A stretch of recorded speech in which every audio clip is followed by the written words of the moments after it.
Hello everyone, मेरा नाम अंकित है और आज हम लोग डिस्कस करने वाले हैं कि बिहार का क्या कट ऑफ हो सकता है 85% जो स्टेट कोटा होता है उसके अंदर में।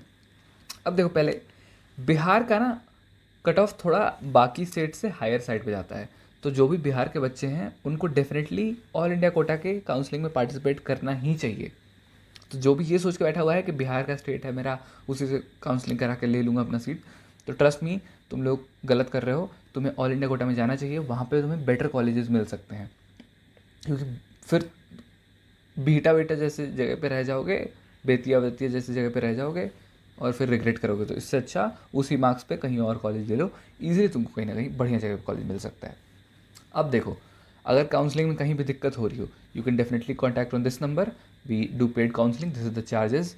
बहुत नॉमिनल चार्जेस हैं, you can get done by us. अब आप बिहार की काउंसलिंग मतलब कट ऑफ की बात कर लेते हैं। हम लोग 2024 में क्या हो सकता है उससे पहले हम लोग देखते हैं कि 2023 में रहा क्या था। उससे हम लोग अंदाज़ा लगा पाएंगे कि इस बार क्या रहेगा। मार्क्स देखना कोई मतलब की बात नहीं है, क्योंकि मार्क्स तो बहुत वेरी कर जाता है। तो देखो पिछली बार क्या था।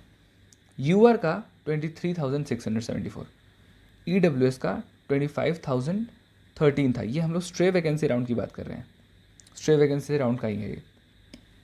इससे थोड़ा सा ही आगे पीछे गया था, उसका बहुत ज़्यादा डिफरेंस नहीं, क्योंकि बिहार में लोग सीट छोड़ते ही नहीं है, ये दिक्कत है। तो इसलिए सीन वहाँ का ईजी रहता है थोड़ा।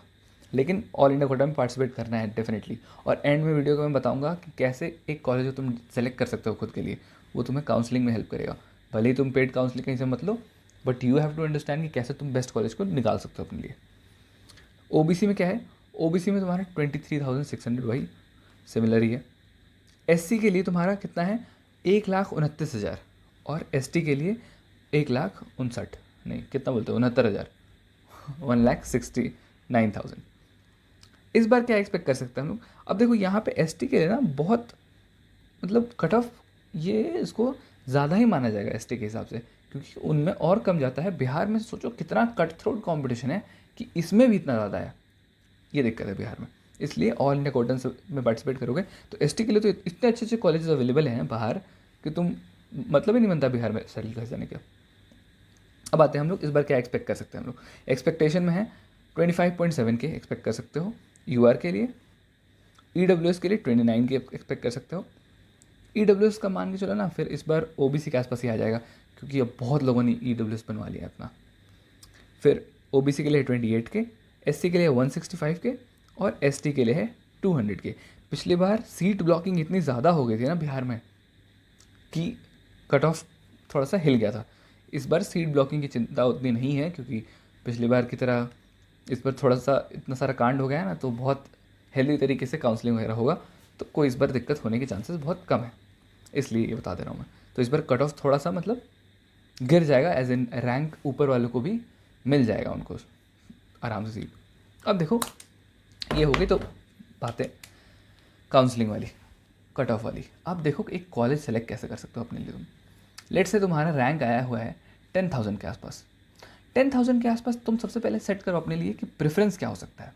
अब प्रेफरेंस के लिए लेट से तुमने स्टेट सोचा, तो उस स्टेट के बारे में सोचने से पहले ये सोचो कि क्या उस स्टेट में कोई एमबीबीएस करने के बाद रूरल सर्विस बॉन्ड है। क्या मुझे कितना साल वहाँ पे काम करना पड़ेगा, जितना साल वहाँ पे काम करना पड़ रहा है, क्या मेरे लिए वो फीजिबल है, या फिर मैं पीजी के टाइम पे वो टाइम दूंगा तो ज़्यादा बेनिफिट रहेगा मेरे लिए। ये सारी चीज़ों को ध्यान दो। जैसे बिहार है, झारखंड है, यहाँ पे कोई वो नहीं है, बॉन्ड नहीं है काम करने के लिए, लेकिन बाकी सारे स्टेट्स में काम करने के लिए बहुत ज़्यादा बॉन्ड है। उसके लिए तुम्हें बहुत पैसे पे करने पड़ जाएंगे अगर नहीं करोगे तो ये सारी चीज़ों को पहले कंसिडरेशन में लो। फिर उसके बाद हम लोग बढ़ेंगे कि कौन सा हमारे लिए स्टेट बढ़िया है। स्टेट अपने प्रायोरिटी पे है, तुम्हें कैसी चीज़ें पसंद है उसके हिसाब से अपना स्टेट डिसाइड कर सकते हो। फिर फाइनली आता है कॉलेज। कॉलेज को डिसाइड करने के लिए क्या यूज़ कर सकते हो तुम। सारे तो तुम ढूंढ नहीं पाओगे कि क्या है इसके बारे में, इंटरनल डेटा पता तो नहीं कर पाओगे। बेस्ट होगा, सोशल मीडिया ज़माना है, गो उसका नाम सर्च करो, किसी स्टूडेंट को पकड़ लो उस कॉलेज का, वो तुमको बेस्ट गाइड कर सकता है उस कॉलेज के बारे में। हाँ, तुम्हारा सीनियर होगा, वहाँ पहुँचोगे, थोड़ी बहुत इंटरेक्शन होगी उसके साथ, बट एटलीस्ट तुम अच्छे से जान पाओगे उस कॉलेज के बारे में। दूसरी चीज़, लोकेशन उसका अगर पता करना हो कि कैसी जगह पे है वो। लेट से अब कानपुर में एकदम मेन सिटी में हो, तो तुम उसका गूगल मैप देखो तो एकदम घर घर आसपास सब कुछ मतलब चकाचौंध दिखेगा ना। होटल है, फलाने ढिमकाना है, रेस्टोरेंट्स है, डोमिनोज है, बर्गर किंग है, ये सब तुम्हें दिखेगा। अब वहीं कहीं महाराष्ट्र के किसी गांव में एकदम कोई कॉलेज है, नांदेड़ साइड में कॉलेज है, उसमें क्या दिखेगा कि 4-6 घर हैं आसपास, लोकेशन एकदम रिमोट सा है, वैसे जगह पे कॉलेज है, तो उस केस में तुम उसको इग्नोर कर सकते हो। तो ये सारी चीज़ें यूज़ करके टेक्नोलॉजी का तुम बेस्ट कॉलेज अपने लिए डिसाइड कर सकते हो। Hope this will help. ऐसे ही मैं कॉलेज के बारे में इन्फॉर्मेशन शेयर करता रहता हूँ, कैसे आप ले सकते हो बेस्ट कॉलेज। और अगले वीडियो में हम लोग लेके आएंगे झारखंड के लिए कट ऑफ। Thank you.